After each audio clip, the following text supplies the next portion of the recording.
Hi, and welcome to Parashat Vayera. And in this parasha, we're going to ask the question, why is it that we have to have pain before we get the gain? Why is it that Hashem has to make it harder for us before we get out?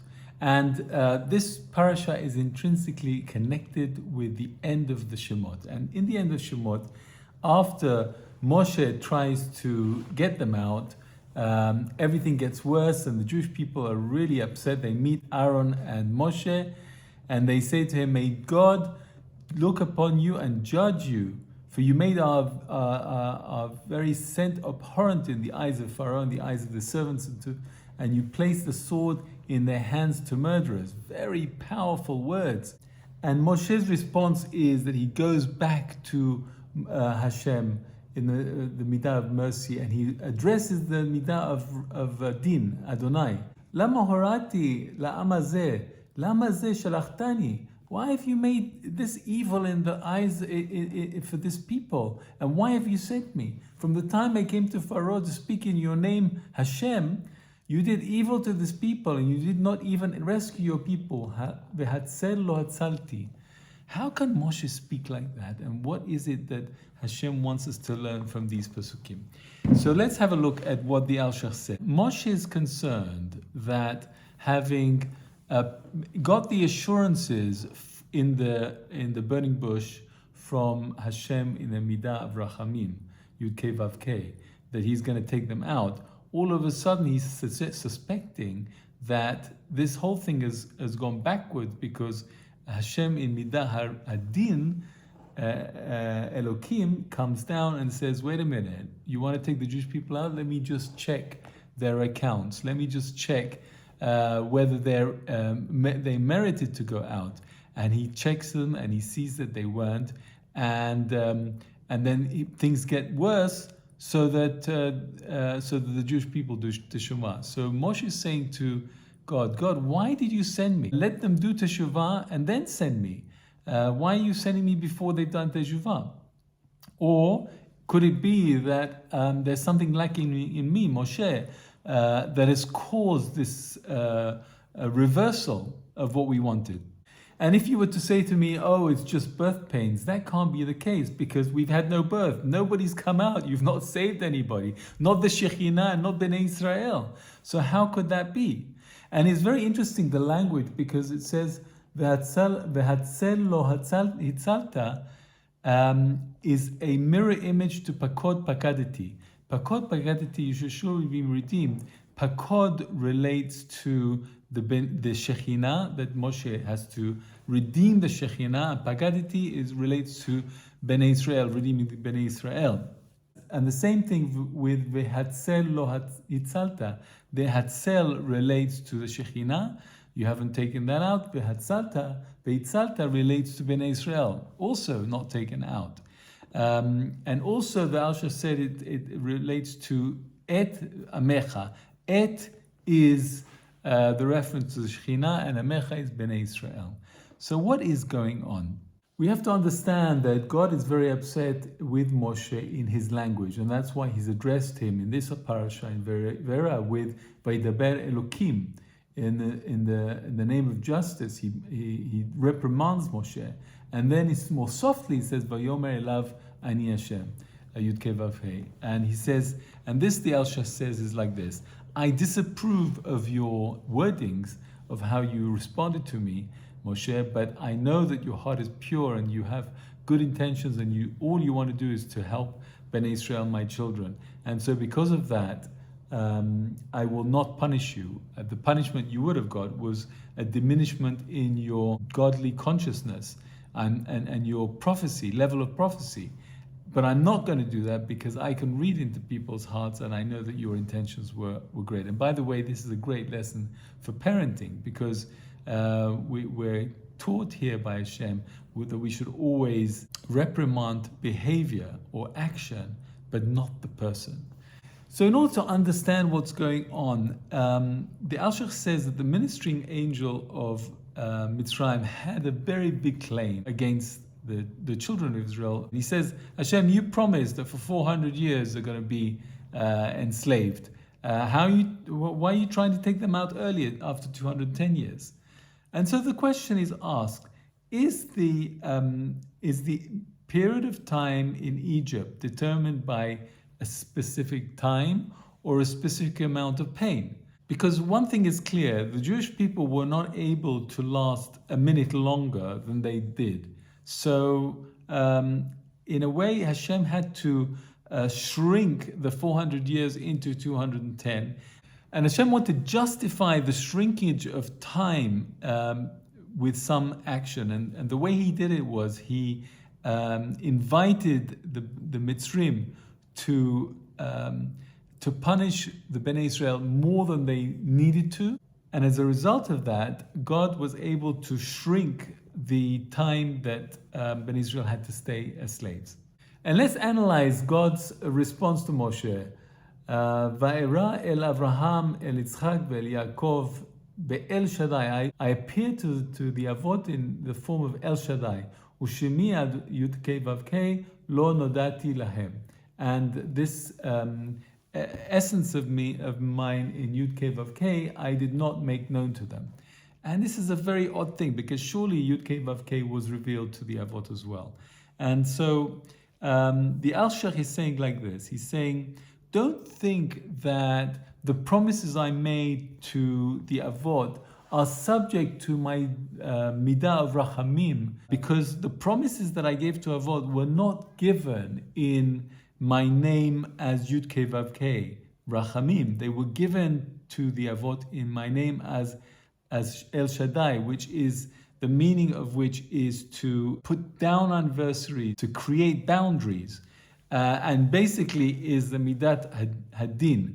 So if I gave the Avot the promise that their children will come out and gain the land of Israel from my attribute of din, then there's no way that anything can interfere with that. Nevertheless, the Sarah of Mitzrayim has a real claim about this 400 years. So how's God going to deal with that?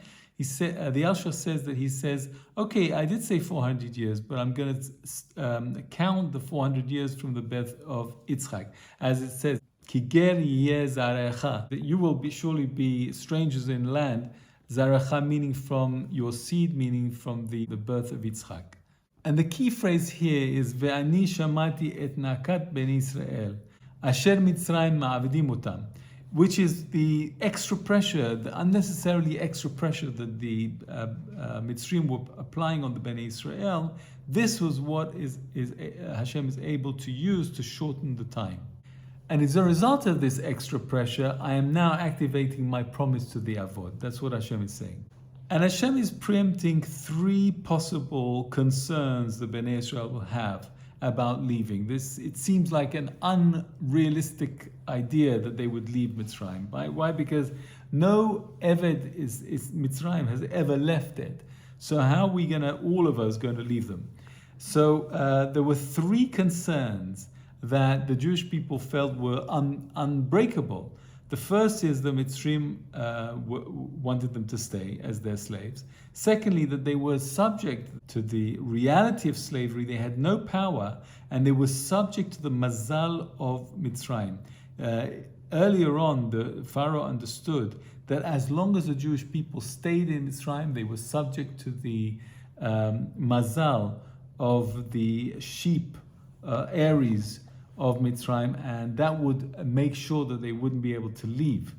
That was the second concern. And the third concern was these accusations from the Sar of Mitzrayim, the guardian angel of Mitzrayim.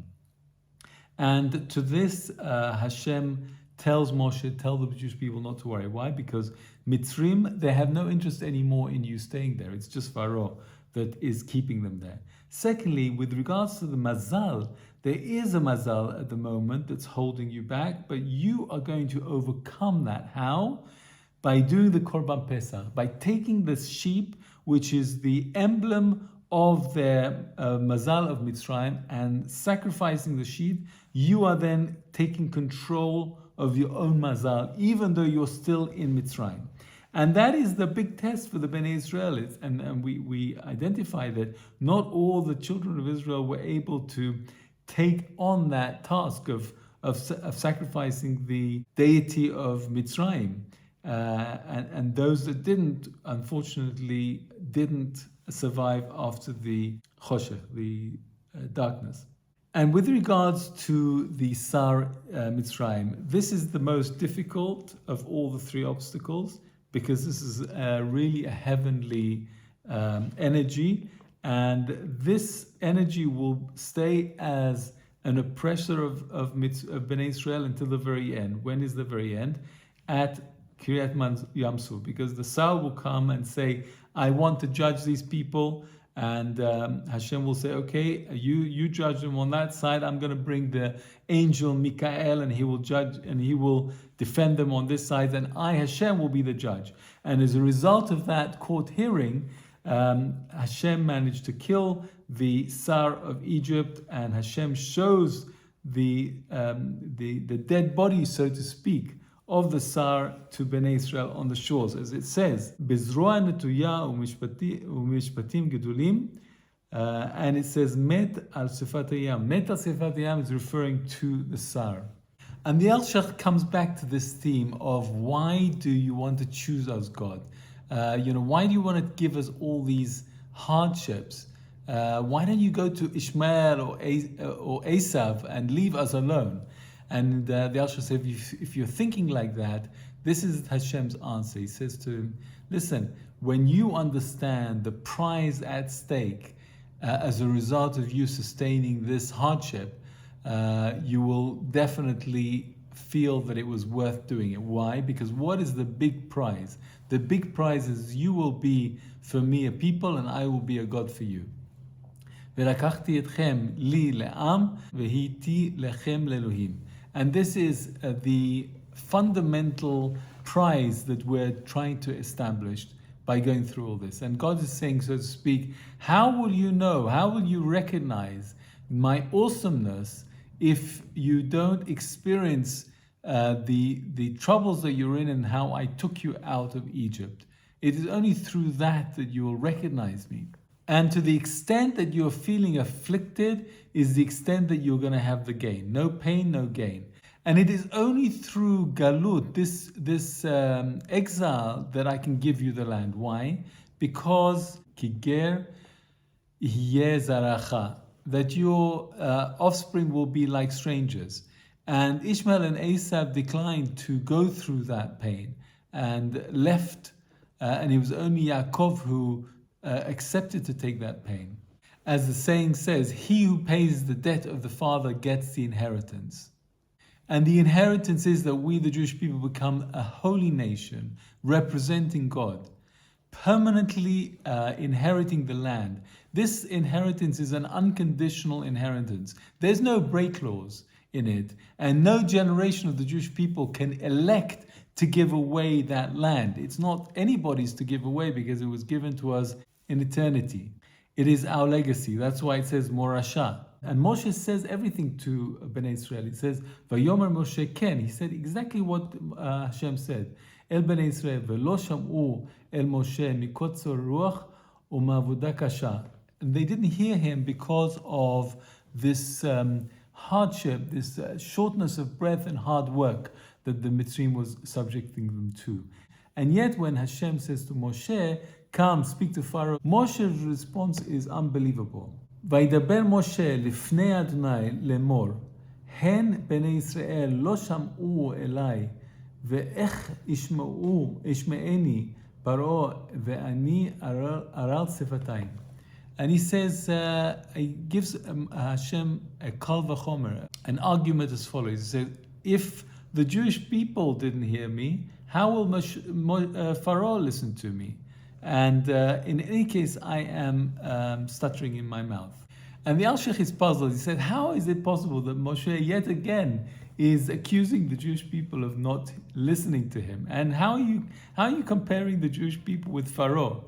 And in any case, the Kal Vachomer, it doesn't work. Why? If you're telling me that Bnei Israel is not listening to Moshe because of the hard labor, Pharaoh's not in that situation, so why shouldn't he listen to Moshe? And the Alshech suggests 4 reasons why the Bnei Israel had to listen to Moshe. Why? Because number 1, they were believers. They were ma'aminim b'nei ma'aminim. Secondly, They know that he's the Redeemer because he said the magic words, Pakod Pakadati. Thirdly, they knew that Moshe was going to redeem them. And fourthly, they wanted to be redeemed. For all these reasons, they should have believed Moshe, and yet they didn't. And that is why Moshe is suggesting this Kal V'Homer. He says, if for all these four reasons the Bnei Israel didn't hear me, obviously Pharaoh, who is the opposite of all that, he doesn't believe me, he doesn't believe I'm the Redeemer, he doesn't think I'm going to even take them out of Egypt, and he doesn't want them to be removed. Why should he believe me? And in any case, I have a stutter. And what's God's response to Moshe? He says, Hashem spoke to Moshe and Aaron and commanded them regarding the Bnei Israel and regarding Pharaoh and the king of Egypt to take the children of Israel out of Egypt, out of the land of Egypt. And it doesn't really tell us what he's saying. And then the Torah takes a pause to tell us the genealogy of Moshe and Aaron, which is a really strange place to put it. I mean, if you're going to do that, put it at the beginning when we're introducing Moshe and Aaron. And it brings it here for a reason. And at the end of the genealogy, explaining the source of the tribe of Levi particularly, and notice in that genealogy, only the people that were worthy to be the heads of Kedushah, Rashi Bet Ahavot, are mentioned. And you'll see there that even the grandson of Aaron is mentioned, but not the children of Moshe, because it's not about the family tree. It's about who is worthy within the Bnei Israel to take the leadership to head the Kedushah. And at the end of that whole passage, when we're going to chapter 6, verse 26, it says, Hu Aaron v'Moshe. This is the Aaron and Moshe. And notice that it says who in the singular, this, as if they're one body. It's not two people. And at the end of the next pasuk, it says Hu Moshe v'Aaron. He switches them around, the order. So the Alshech takes some time to explain to us that these maneuverings before the start of the Makot it's like a chess game. We're positioning the players in the right place. Is a continuation from the burning bush right until now, because not until now does God actually command Aaron to come in and speak with Moshe as a team, as a one unit, as a united force. The Alshech suggests that really Moshe was the one to be the Redeemer on his own. As it says, Moshe Hayat Roetzon at the beginning of Shemot, chapter 3. Hayat Roetzon is an indication he was ready to be the Redeemer.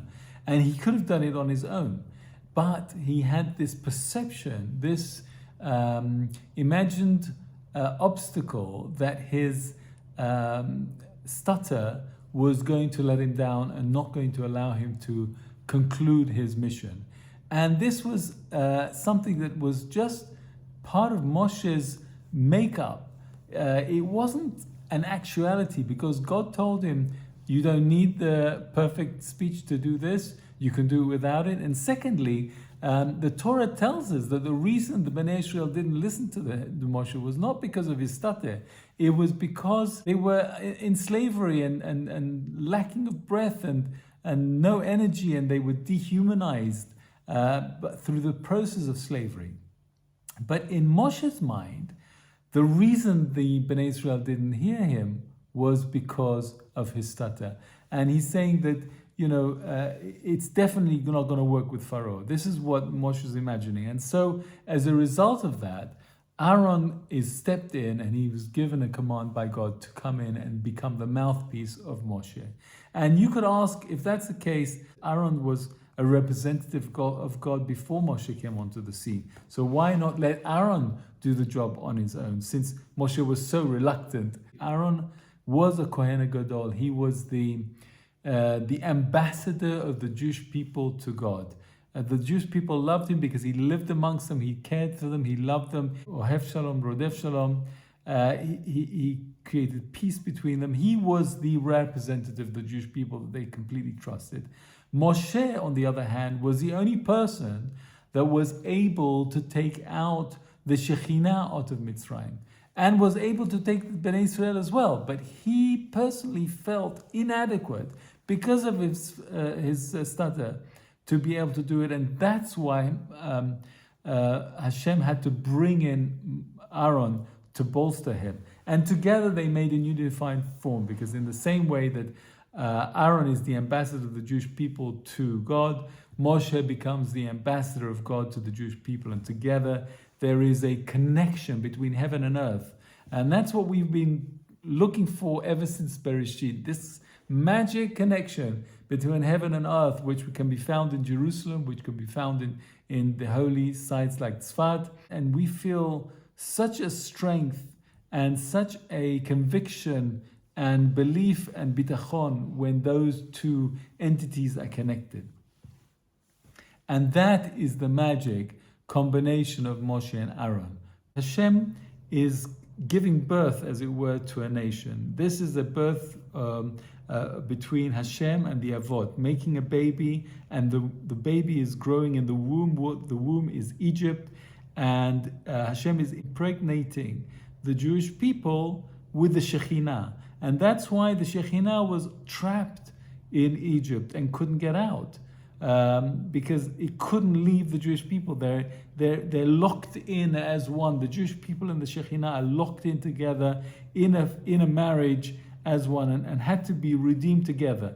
Moshe was the only one able to redeem the Shekhinah, and Aaron was the mouthpiece and the connection with the Bnei Israel. And together, both the Shekhinah and Bnei Israel would be redeemed. And that is the power of combining Moshe and Aaron together.